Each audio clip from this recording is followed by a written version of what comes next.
آپ یہ دیکھیں حضرت امام حسین رضی اللہ تعالیٰ عنہ جس وقت مدینہ کے اندر موجود ہیں، ایک خانہ بدوشوں کی بستی میں رہنے والا شخص جو ہے نا، اگر اسے بھی یہ کہا جائے کہ تم اس بستی سے جدا ہو جاؤ، کہیں دور چلے جاؤ، تو اپنے بہت قلت اسباب کے باوجود، بے یار و مددگاری کے باوجود اس کے لیے اپنا وطن، اپنا مقام، اپنی بستی چھوڑنا مشکل ہو جاتی ہے۔ آپ تصور کریں کہ مدینے سے آج بھی کوئی کسی کلمہ گو کا وہاں سے واپس آنا جو ہے وہ کتنا دل پر بوجھ کا باعث بنتا ہے، کتنی مشکل سے عشاقان رسول جو ہیں وہ مدینہ سے جدا ہوتے ہیں۔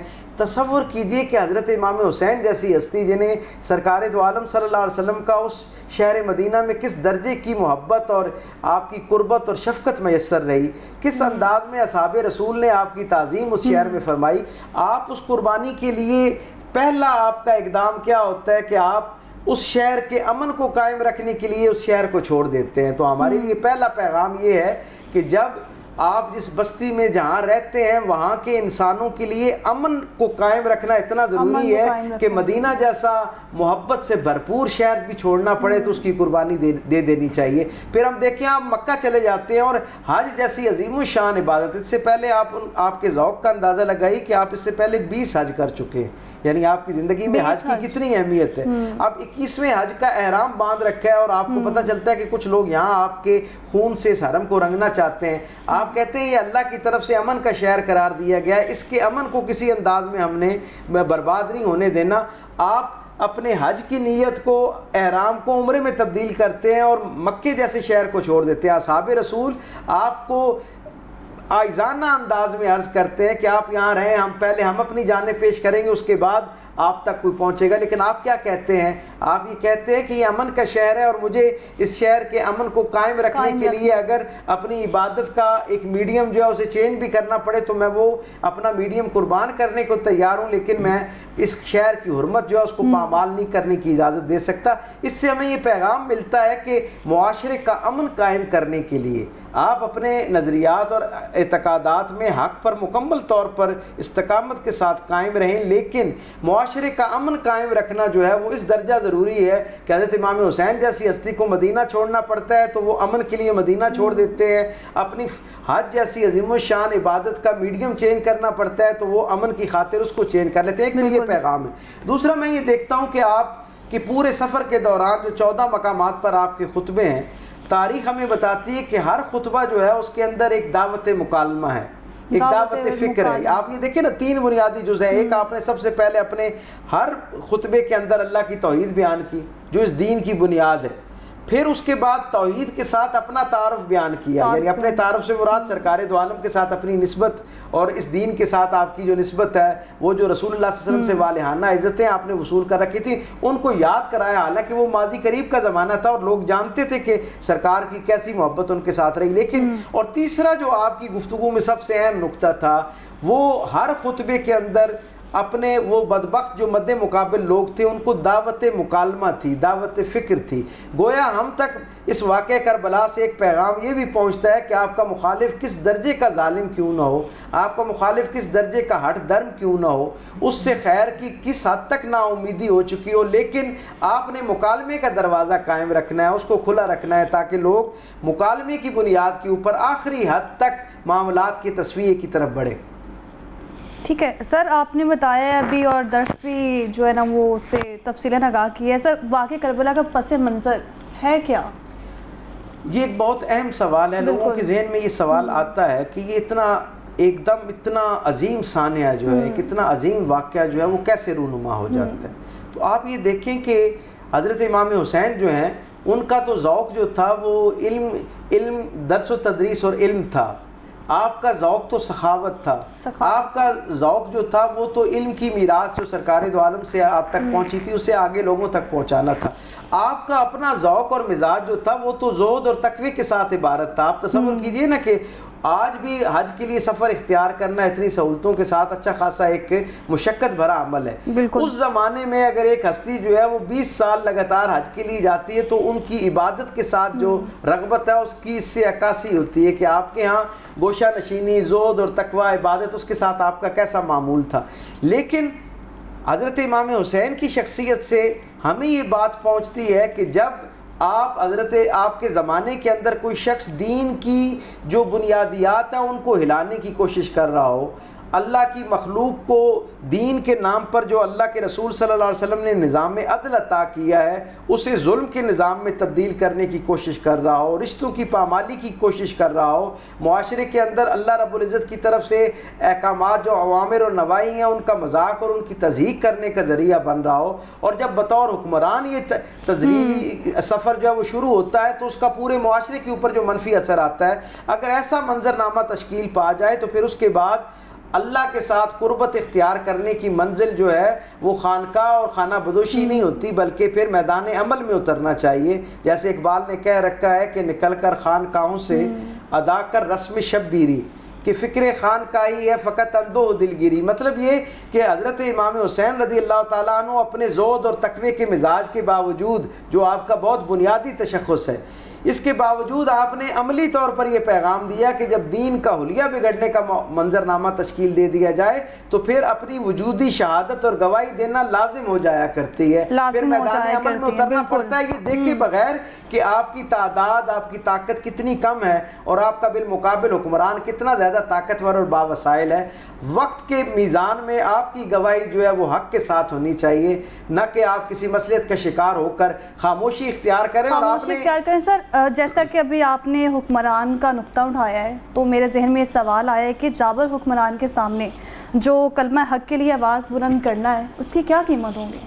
آپ یہ دیکھیں نا کہ میرے قریب رسول صلی اللہ علیہ وسلم نے فرما رکھا ہے کہ سارے جہاد جو ہیں وہ اللہ کو بڑے پسندیدہ ہیں، اور اللہ کی طرف سے جہاد کا جب لفظ آ جاتا ہے، اس کا تصور آتا ہے تو اللہ کی بشارتیں جو ہیں ان کا نزول ہونا شروع ہو جاتا ہے۔ میرے کریم رسول صلی اللہ علیہ وسلم نے فرمایا میدان عمل میں اترنا اور جہاد کا تلوار ہاتھ میں لے کر میدان کے اندر دو بدو مقابلہ کرنا یہ بھی بڑی عزت اور فضیلت کا معاملہ ہے، لیکن حضور نے فرمایا سب سے عظیم جو جہاد ہے وہ جابر جو سلطان ہے، حکمران ہے، اس کے سامنے کلمہ حق کہنا ہے۔ اس وقت جب اس کے مقربین، اس کے مصاحبین، اس کے گرد و پیش، اس کے دربار میں، اس کی پارلیمنٹ میں، اس کی کیبنٹ میں بیٹھے ہوئے سارے لوگ اس کے اللہ کی حدود کو توڑنے والے احکامات کی صرف اس لیے تائید کر رہے ہوں کہ ہمیں اس سے دوری نہ اختیار کرنی پڑ جائے، ہماری اس سے قربت، ہماری اس سے عداوت اور دشمنی میں تبدیل نہ ہو جائے، وہ مصلحت کا جب شکار ہو کر سارے کمزور عقیدے والے لوگ اس کی آمین میں آمین اور اس کی ہر غلط اور صحیح بات پر واہ واہ اور داد و تحسین دے رہے ہوں، اس وقت آپ اپنی انفرادی حیثیت میں جب کھڑے ہو کر اس پر وہ حق کی نشاندہی کرتے ہیں اور اس کو تنبیہ کرتے ہیں کہ اسے حق پر قائم رہنا چاہیے، یہ اللہ کے ہاں سب سے عظیم الشان جہاد جو ہے ان میں سے ایک جہاد ہے۔ اور حضرت امام حسین کی شخصیت میں یہ جہاد آپ کے ہاں میدان کا جہاد بھی ہے، مکالمے کا جہاد بھی ہے اور تحریر کا جہاد بھی ہے، یعنی جہاد کی جتنی ڈائمنشنز ہیں ان سب کے اندر جو ہے وہ آپ ایک عظیم الشان مثال کے طور پر ہمیں نظر آتے ہیں۔ واقعہ کربلا کے حوالے سے گفتگو کا سلسلہ جاری رہے گا، ابھی وقت ہوا ہے بریک کا۔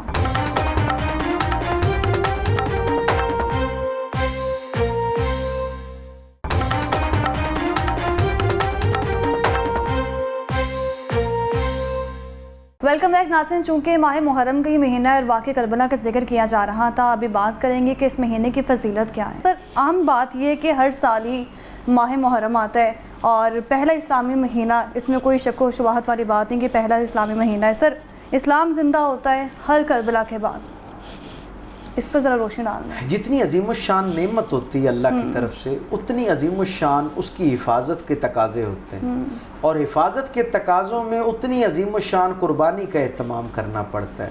اللہ نے اس دین رحمت کو جب اس کی تکمیل فرمائی تو خطبہ حجت الوداع کے دوران سرکار دو عالم صلی اللہ علیہ وسلم کے قلب اطہر پر قرآن حکیم کی معروف روایت کے مطابق جب آخری آیت اتاری گئی نا تو اس میں اللہ نے کیا کہا کہ آج اللہ نے آپ پر آپ کے دین کو مکمل کر دیا، اس نعمت کو مکمل کر دیا۔ اب آپ دیکھیں اللہ اس دین کو نعمت قرار دے رہا ہے، تو اس نعمت کی حفاظت جو ہے آپ سمجھ سکتے ہیں نا کہ جتنی بڑی نعمت ہے جسے اللہ قرآن میں نعمت کہہ رہا ہے، اس کی حفاظت کے تقاضے کتنے مختلف ہوں گے اور کتنے مشکل ہوں گے۔ بالکل۔ پھر ان حفاظت کے تقاضوں میں قربانی کا جو درجہ ہوگا وہ بھی باقی معاملات کی نسبت کئی گنا زیادہ مشکل ہوگا۔ تو یہ جو بات ہے کہ اسلام زندہ ہوتا ہے ہر کربلا کے بعد، ہر زمانے کے اندر حق پرستوں نے اور بالخصوص انبیاء و مرسلین کی یہ روایت ہے کہ انہوں نے اپنے زمانے کے لوگوں میں اللہ کے حوالے سے اور اللہ کے مخلوق کی نسبت سے جو احکامات ہیں ان کے حوالے سے جب لوگوں کے ذہن پراگندہ ہونا شروع ہوتے ہیں, کنفیوژن کا شکار ہوتے ہیں.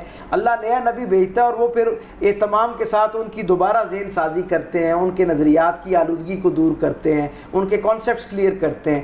جناب امام حسین علیہ السلام نے بھی وہ انبیاء و مرسلین کی پاکیزہ سنت کو ہمیشہ کے لیے امر کر دیا, زندہ کر دیا, کہ جب معاشرے کے اندر حلال اور حرام کی تمیز ختم ہونا شروع ہو گئی, اور یہ حلال اور حرام کی تمیز جو ہے حضرت امام حسین کا جو زمانہ ہے, ہم یہ دیکھتے ہیں انبیاء و مرسلین سے بھی ایک درجہ آگے جا کے اس کے اندر یعنی اس کی تشویش اور جسے کہتے ہیں نا ایک صفاقیت پائی جاتی ہے, کہ وہاں تو عمومی طور پر عام لوگ اللہ کی ہدایت سے گمراہی کی طرف جاتے تھے, یہاں جو وقت کا حکمران تھا اس کی طرف سے دین کا تمسخر اڑایا جا رہا تھا. آپ سمجھ سکتے ہیں کہ جب حکمرانوں کی طرف سے دین کا تمسخر اڑایا جاتا ہے تو معاشرے کے اندر اسلامی قدریں کتنی جلدی جو ہے نا وہ اپنی اصل کھو بیٹھتی ہیں. اس لیے حضرت امام حسین نے کمر بستہ ہو کر میدان عمل میں اپنے آپ کو پیش کیا اور تاریخ کے لیے ایک گواہی چھوڑ دی کہ آپ تعداد میں کتنی کم کیوں نہ ہو, آپ کے اسباب کتنی محدود کیوں نہ ہو, یہ سوچے بغیر کہ آپ کے جانے سے, آپ کے کرنے سے, آپ کے بولنے سے, آپ کی مخالفت سے کیا فرق پڑنا ہے. نہیں, بہت فرق پڑتا ہے. آپ دیکھیں نا, دشمن نے سمجھا تھا کہ ہم اس لکو دک صحرا کے اندر, اس ویرانے کے اندر بے یار و مددگار ایک مختصر سے گھرانے اور مختصر سے قافلے کو یہاں ختم کر دیں گے اور یہ کہانی یہاں ختم ہو جائے گی, حسین کا نام شاید کوئی دوبارہ نہیں لے گا. آپ یہ دیکھیں کہ بظاہر وہ ایک ویرانے میں ایک شخصیت کھڑی تھی, لیکن تاریخ بتاتی ہے کہ پھر اس کے بعد جو ایک نام ہمیشہ حریت کا استعارہ بن کے رہا وہ حسین تھا, اور جو ایک پیغام ہمیشہ کے لیے انسانوں کے اندر اللہ کے ساتھ جڑنے کا, خیر کے ساتھ جڑنے کا, عدل کے ساتھ جڑنے کا جو ایک استعارہ بن گیا ہے وہ حسینیت ہے. یعنی حضرت امام حسین کا وہ پیغام جو آپ نے زبان کے ذریعے بھی دیا, قلم کے ذریعے بھی دیا, اور پھر عملی طور پر اپنی جان پیش کرتے ہوئے زبان کے ذریعے بھی دیا, عمل کے ذریعے بھی یہ پیغام دیا ہے, اور عملی طور پر بھی اس کا مظاہرہ ہمیشہ سامنے آیا ہے. سر, ایسا واقعہ ہے جسے کبھی فراموش نہیں کیا جا سکتا. کئی سال گزر چکے ہیں اس واقعے کو, آج بھی یہ واقعہ ہمارے ذہنوں میں تر و تازہ ہے. سر, اس واقعے میں بہت سے جو ہے نا وہ پہلو بھی رونما ہوئے تھے, تو کچھ کردار بھی سامنے آئے تھے. خاص طور پر غازی عباس صاحب کا جو کردار ہے اس کو تو فراموش نہیں کیا جا سکتا, نہ نظر انداز کیا جا سکتا ہے. غازی عباس علمبردار رضی اللہ تعالیٰ عنہ ایک ایسے خوش نصیب ہستی کا نام ہے کہ جنہیں براہ راست یعنی یہ جناب علی کرم اللہ وجہ کریم کی بھی فیض یافتہ ہیں, ان کے بظاہر ان کے صاحبزادے بھی ہیں لیکن ان کی تربیت یافتہ بھی ہیں, اور پھر انہوں نے حضرت علی کرم اللہ وجہ کریم سے بھی تربیت پائی, اور اپنے بڑے بھائی حضرت امام حسن سے بھی تربیت پائی, اور حضرت امام حسین سے بھی تربیت پائی. دنیا بھر کے اندر جب بھی وفا کی کہانی لکھی جائے گی تو اس وفا کی کہانی کے اندر حضرت عباس کا نام جو ہے وہ اسی طرح نمایاں نظر آئے گا جس طرح آسمان کے ستاروں کے درمیان چاند نظر آتا ہے. اور اس کا سبب کیا ہے, آپ یہ دیکھیں نا کہ حضرت عباس جو ہیں وہ اس بظاہر آپ کا خونی نسبت حضرت امام حسین کے ساتھ بھائی والی ہے, لیکن تاریخ ہمیں یہ بتاتی ہے کہ انہوں نے اپنی زندگی بھر ایک معمول بنائے رکھا کہ کبھی آپ کو بھائی کہہ کے نہیں پکارا, ہمیشہ آپ کو آقا کہہ کے پکارا. اس کی نسبت کیونکہ آپ جانتے ہیں, آپ کے ذہن میں آپ کی والدہ ماجدہ نے بچپن سے ایک بات راسخ کر دی ہے کہ بظاہر تم بھی جناب علی کے بیٹے ہو اور حضرت امام حسین بھی جناب علی کے بیٹے ہیں, لیکن اس کی ماں جو ہے وہ سیدہ کائنات ہے, ان کے نانا جان جو ہیں وہ سرکار رسالت مآب ہیں, وہ اللہ کے محبوب رسول ہیں. اس لیے آپ نے اپنی پوری زندگی اس انداز میں حضرت امام حسین کے ساتھ گزارنی ہے کہ جیسے ایک آقا اور غلام کے درمیان رشتہ ہوتا ہے ویسا ادب اور محبت کا رشتہ ہونا چاہیے. میں ان کے احوال میں پچھلے دنوں ایک چیز پڑھ رہا تھا کہ عربوں کے ہاں یہ رواج ہے, اب بھی رواج ہے, اور اس زمانے میں تو زیادہ راسخ تھا یہ رواج کہ افراد خانہ جب اکٹھے بیٹھتے تو وہ ایک برتن کے اندر کھانا ڈالتے اور اس میں سب بیٹھ کے کھاتے, اور یقیناً اس سے برکت بھی آتی اور اس سے وہ ان کی ایک بہت خوبصورت روایت بھی تھی.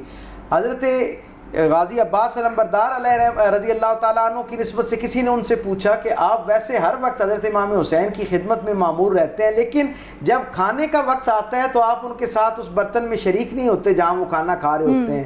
تو آپ نے کیا خوبصورت جواب دیا, اس سے اندازہ ہوتا ہے کہ ان کی دل میں حضرت امام حسین کی عزت, قدر اور منزلت کس درجے کی تھی.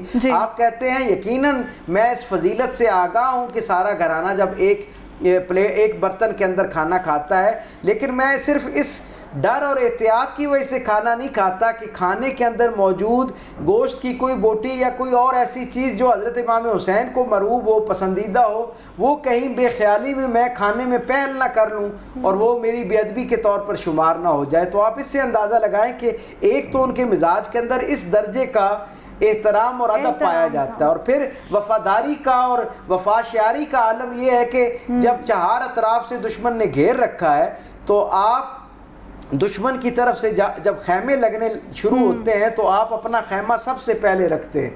حضرت امام حسین رضی اللہ تعالیٰ عنہ فرماتے ہیں کہ عباس اپنا خیمہ جو ہے وہ درمیان میں کر لو یا دوسری طرف کر لو، تو آپ کہتے ہیں کہ نہیں، میں نے دشمن کی طرف سے پہل میں اپنا خیمہ اس لیے لگوایا ہے کہ جب اس طرف سے آپ کی ذات کی طرف کوئی حملہ آور بدبخت حملہ کرنے کے لیے آگے بڑھے تو اسے سب سے پہلے غازی عباس کا جو خیمہ ہے اس کا سامنا کرنا پڑے تاکہ میں اسے وہیں واصل جہنم کر دوں، آپ تک وہ نہ پہنچ سکے۔ تو یہ جو وفاداری کی عظیم الشان مثال ہے، میں یہ سمجھتا ہوں کہ یہ رہتی دنیا کے سارے انسانوں کے لیے اور بالخصوص ہمارے عہد کے جو افراد ہیں ان کے لیے بھی اور نوجوانوں کے لیے اس کے اندر بہت بڑی مثال موجود ہے کہ کس انداز میں انہوں نے اپنے رشتوں کا تقدس بھی قائم رکھا، حفظ مراتب بھی قائم رکھے، انہوں نے بڑے اور چھوٹے کے احترام کی جو مثال ہے اس میں بھی بے مثل ایک اپنی نظیر پیش کی، اور اس کے ساتھ ساتھ پھر میدان عمل کے اندر اپنی وفاداری جو ہے اس کی بھی ایک ایسی مثال پیش کر دی ہے کہ دنیا بھر کے اندر جب کبھی وفا کا تذکرہ ہوگا تو اس تذکرے کے اندر جو سب سے نمایاں ہستی مثال کے طور پر پیش کی جائے گی، جس کا اخلاق، کردار اور عمل ایک استعارے کے طور پر پیش کیا جائے گا، وہ حضرت غازی عباس ہے۔ سر مجھے یہ بھی بتائیں کہ واقعہ کربلا کے بعد یزیدوں کا کیا انجام ہوا تھا اور آج انہیں کس طرح سے یاد رکھا جاتا ہے؟ میں نے اپنی کسی سابقہ نشست میں یہ بات کہی تھی کہ سرکار دو عالم صلی اللہ علیہ وسلم نے جب حضرت امام حسین کا نام رکھنے کا مرحلہ آیا تو آپ کی وحی میں دھلی ہوئی زبان سے یہ آپ کی فضیلت جو ہے وہ صادر ہوئی۔ سرکار نے فرمایا کہ اللہ نے دو نام اپنے پاس مخلوق سے پوشیدہ رکھے ہوئے تھے، ان میں سے ایک نام حضرت امام حسین کا تھا۔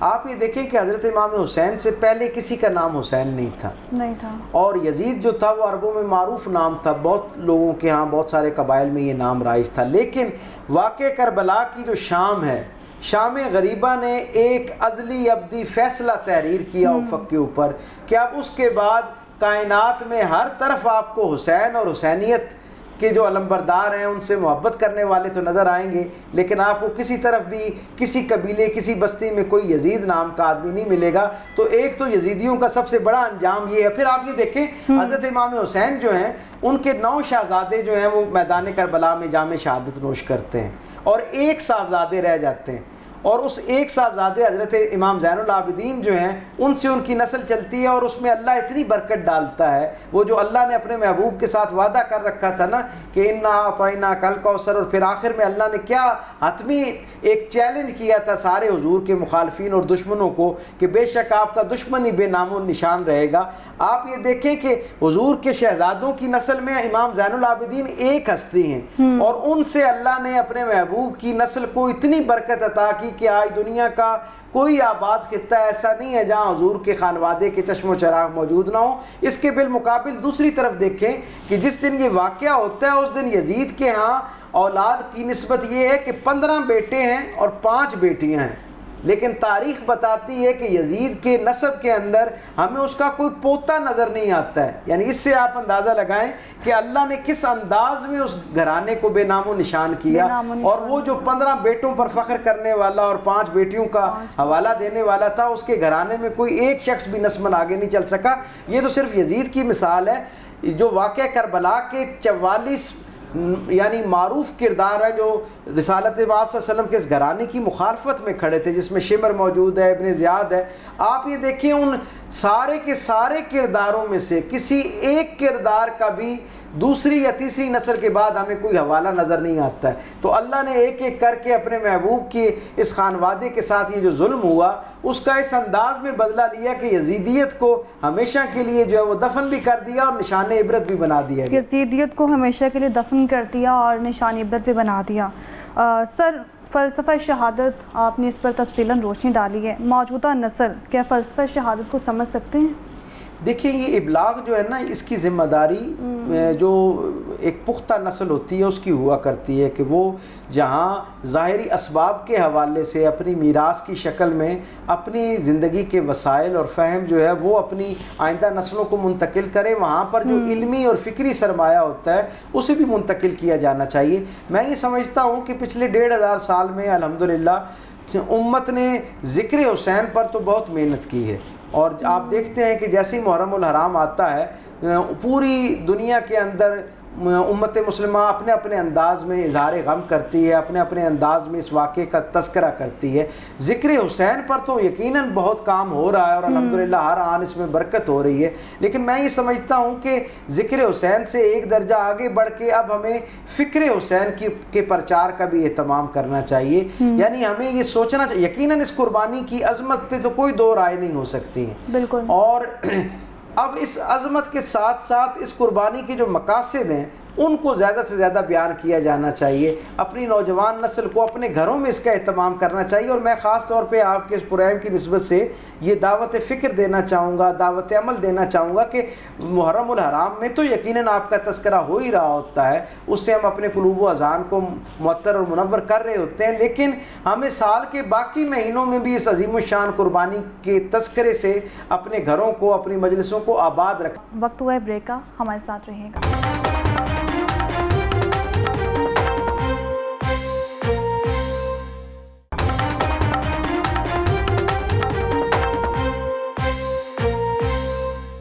ویلکم بیک ناظرین، چونکہ ماہ محرم کا یہ مہینہ ہے اور اس مہینے میں خاص طور پر جو ہمارے اعمال ہیں ان کو ملحوظ خاطر رکھا جاتا ہے، ہرگز نظر انداز نہیں کیا جاتا، اور اس مہینے کی فضیلت کیا ہے اس پر بات کرنے کے لیے ہمارے ساتھ اس وقت موجود ہیں احسن اویس مصطفی صاحب، جو کہ مذہبی اسکالر ہیں۔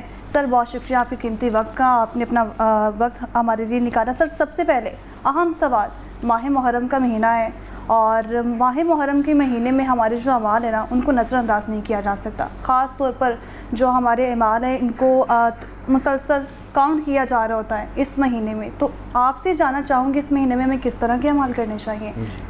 بسم اللہ الرحمن الرحیم۔ آپ کا یہ شاندار پروگرام اللہ رب العزت محرم الحرام کے مہینے میں آپ نے برپا کیا، اللہ رب العزت اس میں برکت عطا فرمائے، سب سے پہلے، اور مبارکباد بھی۔ دوسرا، محرم الحرام جو ہے اپنی نوعیت کے اندر شروع سے ہی حرمت والا مہینہ، اٹ از سیکرٹ منتھ، یہ ہمیشہ سے مقدس مہینہ رہا ہے۔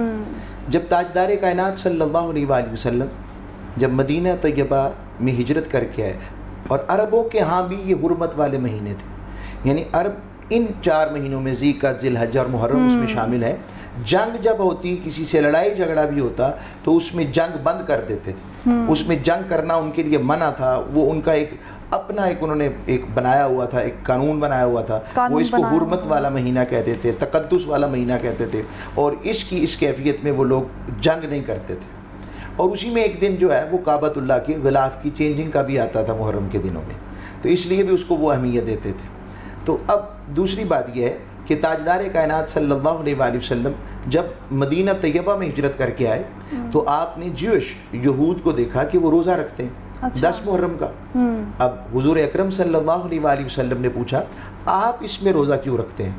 تو انہوں نے پھر بتایا کہ یہ وہ دن تھا جس دن ہمیں موسیٰ علیہ السلام کو فرعونیوں سے نجات ملی تھی، فرعون جس دن غرق ہو گیا تھا اور وہ سارے کا سارا اس کا لشکر ڈوب گیا تھا، اور اللہ رب العزت نے موسیٰ علیہ السلام کو اور ان کی پوری قوم بنی اسرائیل کو بچا کر انہیں دوسرے کنارے پر پہنچا دیا تھا۔ تو اس خوشی کے اندر اللہ کے شکرانے کے طور پر ہم یہ روزہ رکھتے ہیں۔ جب تاجدار کائنات صلی اللہ علیہ وآلہ وسلم نے یہ بات سنی تو آپ نے فرمایا موسیٰ سے ہمارا تعلق آپ سے بھی زیادہ ہے، تو آپ بھی اس میں روزہ رکھا کریں۔ تو صحابہ اکرام رضوان اجمعین کو حکم آ گیا، تو پھر روزہ رکھنا شروع کر دیا، اور پھر حضور اکرم صلی اللہ علیہ وآلہ وسلم نے اس حکم کو، پہلے یہ روزہ فرض تھا، پھر اس فرضیت کے بعد یہ روزہ ایکسچینج ہو گیا حکم کے ساتھ، کمانڈمنٹ آف رسول اللہ صلی اللہ علیہ وسلم کے ساتھ۔ حضور نے مہینے میں ایام 20 کے روزے کہتے ہیں اسے، 13، 14، 15، ہر مہینے کے 3 دنوں میں۔ پھر یہ جو ہے یہ ادھر سے بھی پھر کمانڈمنٹ جو نئی قرآن میں آ گئی، رمضان کے روزوں کے ساتھ وہ فرضیت ہو گئی، اور یہ مستحب اعمال میں سنت روزہ ہو گیا، مگر اپنے درجے میں اسلامک جورسپروڈنس کی لائٹ میں روشنی کے اندر یہ مستحب اعمال ہو گئے. کریں تو ثواب ہے، نہ کریں تو گناہ نہیں، لیکن برکات و رحمت ہے. اب اس سوال کا دوسرا حصہ ہمیں کیسے اعمال کرنی چاہیے. جی ہمارے جو اعمال کی جو کاؤنٹنگ ہے وہ ہر وقت فرشتے اور اینجلز کر رہے ہیں. بالکل یہ تو ہمارے ہاں موجود ہے بات، وہ ہر وقت ہو رہی ہے. اب اس محرم الحرام کا امت مسلمہ کے لیے اور تقدیس بڑھ گئی، چونکہ اس میں ایک بہت بڑا ہمارے لیے ایونٹ گزرا، حق کی سربلندی کا ایونٹ گزرا، ہمارے لیے دکھ کی گھڑی، کیونکہ اس میں حضور مغبوم تھے. تاجدار کائنات صلی اللہ علیہ وسلم مغبوم ہوئے. حضور علیہ السلام کے صدقے جب حضور مغموم اور غم زدہ ہوئے، رو پڑے، اور آقا علیہ السلام کے غم کی وجہ سے کہ امام علی مقام کی شہادت ہوئی، ان کے خانوادے کی شہادت ہوئی، اور کس عالم کے اندر شہادت ہوئی، اور شہر دشت نینوا کے اندر، کربلا کے اندر یہ جو شہادت ہوئی، اس وجہ سے یہ امت اس ایام کو مقدس سمجھ کر اپنے بہت سے اعمال کو درست کرنے کی کوشش کرتی ہے. پیغام عہد وفا جو کربلا والوں نے دیا تھا، ان کو قطب نما سمجھ کر، کمپاس سمجھ کر ان کے رستے پر ایک عہد وفا کرتی ہے کہ ہم ان کے رستے پر چلیں گے. یہ امت لوٹ کر کربلا کے اس امام علی مقام کے پیغام کی طرف آئے گی. اس لیے اس میں ذکر بڑھ جاتا ہے، فکر بڑھ جاتا ہے، اب لوگوں کی عبادات کی رغبت بڑھ جاتی ہے، ذکر اہل بیت بڑھ جاتا ہے، ذکر امام حسین بڑھ جاتا ہے، تاجدار کائنات سے عہد وفا کے طریقے بڑھ جاتے ہیں. اسکالرز ہر انداز میں، موٹیویشنل اسپیکرز اور مختلف ڈائمینشنز کے لوگ اپنے اپنے طریقے کے مطابق امام علی مقام کی بارگاہ میں ہدیہ تبریک پیش کرتے ہیں، ہدیہ نذرانہ پیش کرتے ہیں. اس فلسفے کو لوگوں کے سامنے عیاں کرتے ہیں کہ ان کی فکر کیا تھی، فلسفی کیا تھی، جہاد کیوں کیا، قربانی کیوں دی، مقصد کیا تھا، اس کی وجوہات کیا تھی، ریزنز کیا تھی. وہ ساری چیزوں کو مختلف ڈائمینشنز میں بیان کر کے امت کو پھر سے کھڑا کرتے ہیں کہ ہم لوٹ کر دنیا کے بجائے دنیا کو اللہ اور اس کے رسول کے مطابق موڑ سکیں. یہ محرمات مقدسہ کا پیغام آتا ہے. پیغام آپ نے واضح کر دیا اور ساتھ ہی ساتھ فضیلت بیان کر دی ہے. ہمیشہ ہم یہی سوچتے ہیں کہ ماہ محرم جو آتا ہے واقعی کربلا کی یاد دلاتا ہے. سر اس ماہ محرم میں جو عظیم ہستی ہے ان کو تو فراموش بالکل نہیں کیا جا سکتا. سر میرا سوال یہاں پر امام حسین رضی اللہ عنہ کی فضیلت کے حوالے سے ہے، اس پر روشنی ڈال دیں. میں اس کو ایک ایگزامپل سے آپ کو کوٹ کرتا ہوں کہ ہم جب جونیئر کلاسز میں تھے تو جب ہم جیومیٹری یوز کرتے تھے تو جیومیٹری میں ہم جو ہے نا وہ اینگلز بناتے تھے کمپاس کے ساتھ. تو جب آپ کمپاس کے ساتھ اینگلز بناتے ہیں تو اینگل کے لیے ہم ایک جو ہے نا مڈل جو پوائنٹ ہوتا ہے اس کو پوائنٹ آؤٹ کر کر اس کے اوپر اپنی کمپاس رکھتے تھے، اور ہم 60 اینگل مثلا 60 کے اینگل بنا رہے ہیں. تو اگر وہ اینگل ہٹ جائے، اینگل سے ہٹ جائے تو 60 کا اینگل نہیں بن سکتا. بس اس کو ایک تمثیل اور ایگزامپل میں نے کوٹ کیا ہے کہ اسی طرح ایمان کا مرکز و محور و سینٹرل پوائنٹ وہ تاجدار کائنات صلی اللہ علیہ وسلم کی ذات ہے، اور حضور اکرم صلی اللہ علیہ وسلم ایمان کی جان بھی ہیں اور ایمان کا مرکز و محور بھی ہیں. ہر اعمال کا جو اصل میں جن کی طرف رجوع کرنا ہے وہ تاجدار کائنات صلی اللہ علیہ وسلم کی ذات ہے. اس مناسبت کے ساتھ اب حضور سے محبت کرنا، کیونکہ ایمان کی جان حضور ہیں، یہ امتی پر لازم ہے.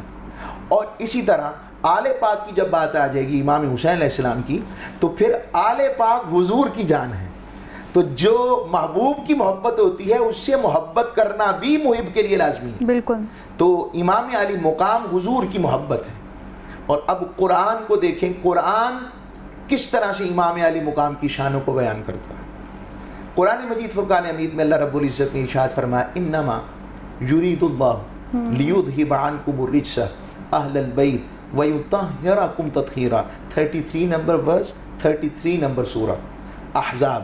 فرمایا صرف اللہ کا ارادہ ہے، اس آیت میں صرف اللہ کا ارادہ ہے کہ اللہ چاہتا ہے کہ نبی کے گھر والوں سے ہر طرح کی نجاست کو، ہر طرح کی کمزوری کو، ہر طرح کی کمی کو، ہر طرح کی برائی کو، ہر طرح کے رذائل اخلاق کو، ہر طرح کے لالچ کو، ہر طرح کے طمع کو، ہر طرح کے طاقت کے طمع کو حاصل کرنے کے لیے حصول اقتدار کا لالچ، کمی میں، کمزوری میں ہر طرح سے دور کر دے، اس کو دور کر دے. اور کیسا پاک کر دے؟ وَيُطَهِّرَكُمْ تَطْهِيرًا. ایسا پاک کر دے کہ پاکی بھی ان سے پاک ہونا سیکھے.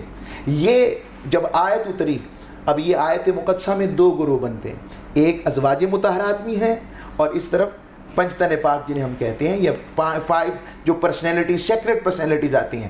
تاجدار کائنات صلی اللہ علیہ وسلم اب حضرت ام سلمہ ام المومنین کے حجرہ مبارک میں آئے تو حضرت امام حسن حسین آئے, آپ نے انہیں اپنے چادر مبارک کے اندر, کالی کملی کے اندر لے لیا, اور سیدہ کائنات سیدہ فاطمہ زہرا سلام اللہ علیہا رضی اللہ تعالیٰ عنہ تشریف لائیں, انہیں بھی اپنی کملی مبارک میں لے لیا, اور حضرت علی المرتضیٰ کرم اللہ وجہہ الکریم تشریف لائے, انہیں بھی اپنی کملی مبارک میں لے لیا. اب 5 ہستیاں ہو گئیں, اور ان 5 ہستیوں کو ایسے حضور نے لے کر اپنی کملی مبارک کو اکٹھا کیا, اور ایک روایت میں یہ بھی آتا ہے حضور نے گرہ لگا دی اور فرمایا اللہ کی بارگاہ میں ہاتھ دعا کے لیے اٹھا دیے, اللہم ہؤلاء اہل البیت, مولا یہ میرے گھر والے ہیں, میرے گھر والے ہیں. بالکل سر, اور ان میں امام حسین کی فضیلت نظر آئی. اور پھر قرآن نے ایک اور جگہ ندعو ابناءنا وابناءکم کہہ کر, یہ سورہ آل عمران کے اندر آیت مباہلہ میں حضور کے بیٹے جنہیں کہا گیا, اور حضور نے جنہیں اس آیت مباہلہ کی روشنی میں مباہلہ کے لیے لے کر نکلے, بنو نجران کے جو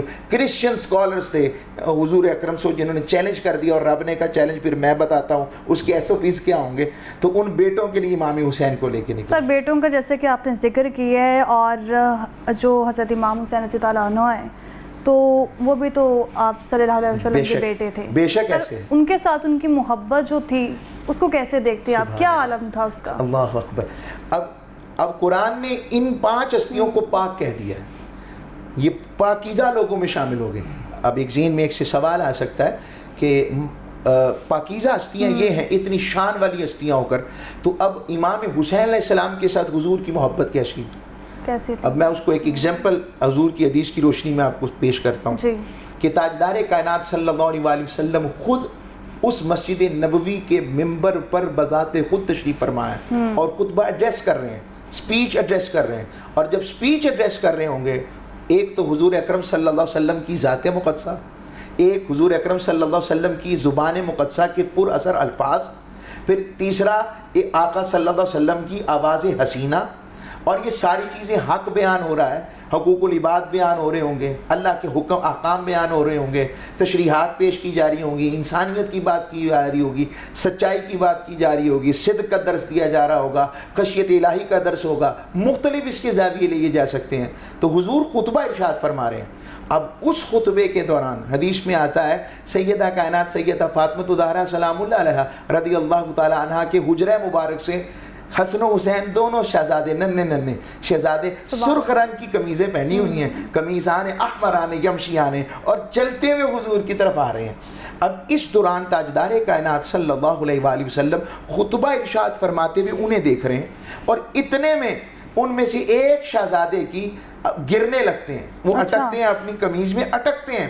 حضور اکرم صلی اللہ علیہ وآلہ وسلم جب یہ دیکھتے ہیں, اپنا خطاب چھوڑتے ہیں, اپنا منبر چھوڑتے ہیں, اور حضور وہاں سے نیچے اتر کر ان شہزادوں کو فوراً اٹھا لیتے ہیں, اور اٹھا کر اپنی گود میں لا کر منبر پر لے آتے ہیں, اور ان کو چومتے ہیں, پیار کرتے ہیں, اور فرماتے ہیں اللہ نے سچ ہی کہا ہے, مال اولاد آزمائش ہوتی ہے. یہ ساری مرکز بتایا. پھر حضور امام حسن حسین اور امام حسین سے پیار کس طرح فرماتے ہیں. حضور فرماتے ہیں اللہ یہ میرے بیٹے ہیں, یہ میری بیٹی کے بیٹے ہیں. اور صحابہ کہتے ہیں سیدہ فاطمہ زہرا فرماتی ہیں کہ کیا کرتے, وَيَشُمُّهُمَا وَيَدُمُّهُمَا, ہم اپنے بچوں کو نا جو کیوٹ اور پیارے لگتے ہیں ان کو چومتے ہیں. حضور صرف چومتے نہیں تھے, سونگھتے بھی تھے. فریگنس آف رسول اللہ, حضور کہتے تھے کہ میری خوشبو ہیں, آپ نے ماہ محرم کی جو فضیلت ہے بیان کی ہے, آپ صلی اللہ علیہ وآلہ وسلم سے ان کی محبت کا جو تقاضا تھا اس کو بڑے واضح طور پر بیان کرتی ہے. سر بات کربلا کی جو داستان ہے فراموش نہیں کیا جا سکتا, اس کو ایک لمبی داستان ہے, اس کو ذرا مختصر بیان کرتے ہیں. عشق کے مختصر پیرائے کو سمجھنے کے لیے میں قرآن کی طرف رجوع کرنا چاہوں گا. اللہ رب العزت نے ارشاد فرمایا یا ایھا الذین آمنوا اطیعوا اللہ واطیعوا الرسول واولی الامر منکم, اے ایمان والو تم پر اللہ کی اطاعت لازم ہے, اللہ کی اطاعت, اس کے رسول کی اطاعت کرنی ہے تم نے, اور اول الامر کی. اول الامر سے مراد جو انٹرپریٹر آف قرآن ہیں 1400 ایئرز کے اندر جو لکھ رہے ہیں, وہ کہتے ہیں اول الامر سے مراد 2 قسم کے گروہ آ جاتے ہیں. 2 قسم کے, ایک علمی طور پر, اچھا, جو فقہی جنہیں جورسپونڈنس کے جو عالی شان لوگ بنے جنہوں نے اسلامی جورسپونڈنس اسلامک لاء کو مرتب کیا, فقہا, ائمہ, جنہوں نے اس کو ایک ترتیب دیا، ہر ایک یعنی بیس بنائی اور اس بیس کو آگے انٹرپریٹ کر دیا کہ قرآن آسانی سے قوانین کیا ہیں، جرم کیا ہیں، سزائیں کیا ہیں، فوائد کیا ہیں، طریقہ کار کیا ہے، مسائل کیا ہیں، عبادات کے، معاملات کے، اخلاق کے. اور دوسرا اولو الامر سے مراد ہے حکمران وقت. حکمران وقت. اب قرآن کہتا ہے اللہ کی اطاعت کرو اور رسول کی اطاعت کرو، آتی اللہ و آتی رسول. دونوں جگہ آتی اللہ کا لفظ آتی آیا، اطاعت کرنے کا، فیلوشپ کا، اور یہاں بھی فالو کرنے کی بات آئی، اور اولی الامر منکم کے ساتھ اطاعت نہیں لگوائی. اچھا. کہا کہ اگر ان کی اطاعت اللہ اور اس کے رسول کے مطابق ہے تو ہم ان کی اطاعت کریں گے.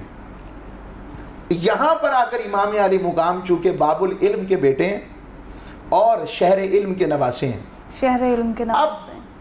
حضرت صدیق اکبر رضی اللہ تعالیٰ عنہ کا دور آ رہا ہے، چل رہا ہے. ابا جان حضرت علی المرتضیٰ وہاں پر چیف جسٹس. اچھا. حضرت عمر فاروق چیف کے دور میں بھی چیف جسٹس ہیں، اور حضرت عثمان غنی میں بھی غنی رضی اللہ تعالیٰ عنہ کے بھی مشیر ہیں. اور ادھر جب یزید آ جاتا ہے تو یزید کے حوالے سے، چونکہ یزید اپنے کریکٹر کے اندر، اسلام پرسنل ریلیجن نہیں ہے، یہ سیکولر ریلیجن نہیں ہے، اسلام بیسیکلی اسٹیٹ ریلیجن ہے. والذی ارسل رسولہ بالہدی ودین الحق لیظہرہ علی الدین کلہ. اور دین صرف نماز، روزہ، زکوٰۃ، حج اور ثوابات کا چیز نہیں ہے. دین ٹوٹیلٹی کا نام ہے، زندگی کے ہر گوشے میں جو آپ کی رہنمائی کرے، معاملات ہوں، اخلاق ہوں. اس مناسبت کے ساتھ اب اس ممبر پر جو کہ تاجدار کائنات صلی اللہ علیہ وسلم نے مدینے کی ریاست کی بنیاد رکھی تھی، جس پر خلفاء راشدین چلے تھے، اب اس ممبر پر اصل میں ڈس آنیسٹ پرسن آ گیا تھا، جو اپنی شخصیت کے اندر ڈسپیوٹڈ پرسن تھا، متنازع آدمی تھا، اور اللہ اور اس کے رسول کی جو احکامات تھے ان کے مطابق اطاعت گزار نہیں تھا، ان کو فالو کرنے والا نہیں تھا، اور اس کا طریقہ کار جو تھا زندگی کا وہ اللہ اور اس کے رسول کی مطابقت میں نہیں تھا. کیونکہ اگر یہ شخص وہاں بیٹھ کر حکمرانی کرتا رہتا یا چلتا رہتا تو پھر اسلام کا نظام عدل کہاں جاتا.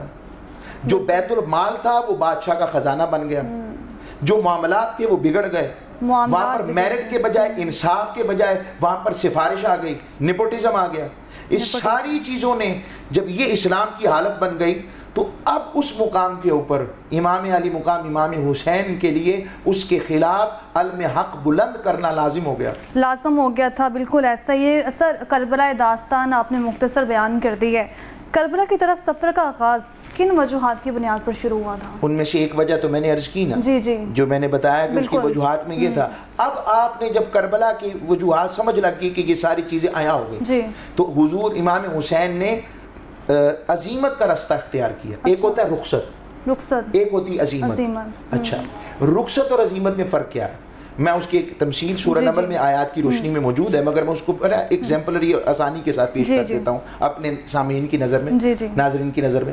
وہ یہ ہے کہ اگر کوئی شخص آپ پر زبردستی خنجر رکھ دے، بندوق رکھ دے، پسٹل رکھ دے اور کہے کہ آپ توحید کا انکار کر دیں، اسلام کا انکار کر دیں، قرآن کہتا ہے کہ آپ جان بچانے کے لیے عمل کر سکتے ہیں، جان بچانے کے لیے عمل کر سکتے ہیں. مگر دل کو دیکھیں، اگر دل ایمان والا ہے تو آپ مومن ہیں.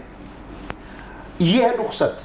اب جبر تھا، ظلم تھا، استبداد تھا، جو آواز اٹھاتا تھا اس کو مار دیا جاتا تھا. یزیدی دور ایسا تھا. اب اس دور کے اندر اور شخصیات رخصت کا رستہ استعمال کر سکتے تھے. امام علی مقام آپ امر بالمعروف نہی عن المنکر کے ساتھ ساتھ پاکوں کے نمائندے تھے، آپ حق کے نمائندے تھے. آپ نے تاجدار کائنات سے امر بالمعروف نہی عن المنکر کی خیر ملی تھی. اگر آپ بھی رخصت کا رستہ استعمال کرتے تو قیامت تک کے لیے رخصت کا رستہ استعمال کرنا ہر ایک کے لیے عام ہو جاتا. آپ نے عزیمت کا رستہ اختیار کیا. اس عزیمت کے رستے کی وجہ سے ساری مسائل مشکلات آئیں اور پھر مدینہ چھوڑا. مدینہ طیبہ چھوڑنا آسان کام نہیں ہے. میں جب بھی مدینہ طیبہ کی بات کرتا ہوں، پہلی دفعہ چھوڑا مجھے یاد آ گیا، میں نے اپنی امی جی نے جب مجھے میری امی نے مجھے اسکول چھوڑا نا، ایسے لگا میرا سب کچھ ہی چھوٹ گیا، کیونکہ سبھی نے تھے. تو وہ جو میں رونا آتا ہے، بچہ رو پڑتا ہے، تکلیف محسوس ہوتی ہے کہ میری امی مجھے چھوڑ گئی ہیں. اب اس کو ایک تمثیل ہے، ایک ایگزامپل، اب اس کو تھوڑا سائڈ پہ کر دیں. اس سے بڑھ کر مدینہ پاک چھوڑنے کا ہے، اور جو ہوئی جانے مدینہ. تو وہ حق کی خاطر کربلا میں بھی دیکھ رہا تھا، 1800 سے زیادہ کلومیٹر کا سفر آج مدینہ سے کربلا میں بنتا ہے. اور 12 منزلوں میں بنتا ہے. اور امام علی مقام جنگ کی نیت سے نہیں جا رہے تھے. اچھا. آپ اصل میں اس راہ ہموار کرنے کے لیے کہ لوگوں کو موٹیویٹ کیا جائے, لوگوں کو ایجوکیٹ کیا جائے, باشعور کیا جائے کہ حالات حاضرہ کیسے ہیں. اور ادھر کوفہ والوں کے خطوط بھی آ رہے تھے. آپ موٹیویٹ کرنے کے لیے اگر جنگ کی نیت سے جاتے تو 72 لوگ نہ لے کے جاتے, 72 لوگ نہ 6 ماہ کے حضرت امام علی اصغر کو نہ لے کے جاتے, حضرت بی بی سکینہ سلام اللہ علیہ نہ جاتی. آپ تو موٹیویشن کے لیے جا رہے ہیں, ابھی تو کوئی جنگ کا ارادہ نہیں. وہ تو کربلا کے میدان میں آپ کو گھیر کر وہاں پر اسپیسیفائی کر دیا گیا اور آپ پر جنگ مسلط کر دی گئی. پھر اس کے نتیجے کے اندر آپ نے اپنے بچاؤ اور ڈیفنس کے اندر یہ سب کچھ کیا. تو یہاں سے یہ کربلا کا سفر ہے. اور پھر شہادت امام علی مقام, وہ منظر ہی عجیب ہے. اپنے ڈیفنس کے لیے یہ سب کچھ کیا, اور یزیدی اسلام کے ڈیفنس کے لیے اس کی کہیں مثال نہیں ملتی. اتنا صبر, اتنا تحمل شاید ہی کہیں دیکھنے میں آیا ہو, اور میرے خیال سے اس کو کوئی متبادل بھی نہیں ہے. جی بے شک. اور اس کی ایک ریزن بھی ہے, کیونکہ تاجدار کائنات صلی اللہ علیہ وسلم کے خانوادے کی شہادت اور آپ کی وجہ سے جتنا بڑا گھرانہ تھا, آزمائش بھی اتنی بڑی تھی. آزمائش بھی اتنی بڑی تھی. جیسا کہ ذکر ہو رہا تھا صبر و تحمل کے حوالے سے, اور اگر بات کی جائے کہ صحابہ کرام کے ساتھ ان کی جو محبت کیسی تھی, اس کا تقاضا کیسا تھا, اس کو بھی فراموش نہیں کیا جا سکتا. آپ کیا کہیں گے؟ جی, صحابہ کرام رضوان اجمعین سے جو امام علی مقام کی محبت ہے, جو میں نے ابھی آپ کو ایک مثال بیان کی, حضور اکرم صلی اللہ علیہ وسلم نے اپنا ممبر چھوڑا. پھر ایک منظر آیا حضرت عمر فاروق رضی اللہ تعالیٰ عنہ کے دور میں. آپ خطاب فرما رہے تھے اور 8-9 سال کے امام حسین, آپ اسی حجرے سے باہر آئے. اچھا. اور آ کر کہنے لگے آپ میرے نانا کے ممبر سے نیچے آ جائیں. اچھا. حضرت فاروق اعظم ممبر سے نیچے آ گئے. انہوں نے دیکھا تھا کہ حسین پاک کون ہے, اور اس محبت کے اندر آپ نے بیٹھ گئے اور کہا آپ نے سچ کہا, ہی آپ کے نانا کا ممبر ہے. یہ محبت. اور دوسری محبت کا پہلو کہ فتوحات ہو رہی تھیں, اسلام کی فتوحات جاری تھیں, علاقے فتح ہوتے تھے, تو مال غنیمت آتا تھا. مال غنیمت آیا تو حضرت عبداللہ ابن عمر جو حضرت عمر کے بیٹے تھے, ان کو حضرت عمر نے 500 درہم دے دیے, اور امام حسن و حسین کو 5,000 ہزار. تو حضرت عبداللہ بن عمر نے کویشچن ریز کر دیا, کہا کہ ابا جان آج تک تو مجھے آپ کو کسی آپ کے عدل پر دنیا کو ناز ہے, آج تک سوال نہیں اٹھا, سوال میرا بھی ہے. کہا پوچھیں. کہا میں تو تب سے آقا صلی اللہ علیہ وسلم کے دین کی سربلندی کے لیے اپنی جان ہتھیلی پہ لے کے پھر رہا ہوں. ابھی حسن و حسین علیہ السلام رضی اللہ تعالیٰ عنہ پیدا ہی نہیں ہوئے تھے, تو مجھے 500 اور انہیں 5,000 یا ایک روایت میں 1,000 بھی آتا ہے, تو انہیں زیادہ کیوں اور مجھے کم کیوں, کم از کم برابر کر دیتے. جی. اب یہاں پر محبت آل پاک کا درس دیا حضرت فاروق اعظم نے. فرمایا عبداللہ میرے چند سوالوں کا جواب تسلی سے دینا. آپ کے نانا حسین کے نانا کی طرح ہیں, آپ کی ماں حسین کی ماں کی طرح ہیں, تو بس جو حضور کا پیارا ہے وہ ہمارے لیے مقرب ہے. کیا خوب واقعہ بیان کیا ہے آپ نے, اور اس کی کہیں مثال بھی نہیں ملتی ہے. صحابہ کرام کے ساتھ ان کی محبت بے مثال تھی, اپنے گھرانے کے ساتھ محبت بے مثال تھی, اور اس کا ذکر کہیں نہیں ملتا. سر, موجودہ نسل کو جو ہے ماہ محرم کی فضیلت کیسے واضح کر سکتے ہیں؟ ماہ محرم کی فضیلت کے ساتھ ساتھ انہیں ان ازوات مقدسہ کی سیرت کے ساتھ پہلے منسلک کرنا پڑے گا. پہلے وہ جانیں, صرف ڈائریکٹ جا کر وہ یہ کربلا کا جو واقعہ نہ پڑھیں, پہلے جانے کریکٹرز کون ہیں. جیسے کوئی پروگرامز دیکھا جاتا ہے تو اس میں دیکھا جاتا ہے مہمان گیسٹ کی اپنی علمی نوعیت کیسی ہے, شخصیات کیسی ہیں, جو بھی چیزیں ہوں تو پہلے کریکٹر دیکھا جاتا ہے کہ وہ شخصیت کس کیلیبر کی ہے, کیپیسٹی کی ہے.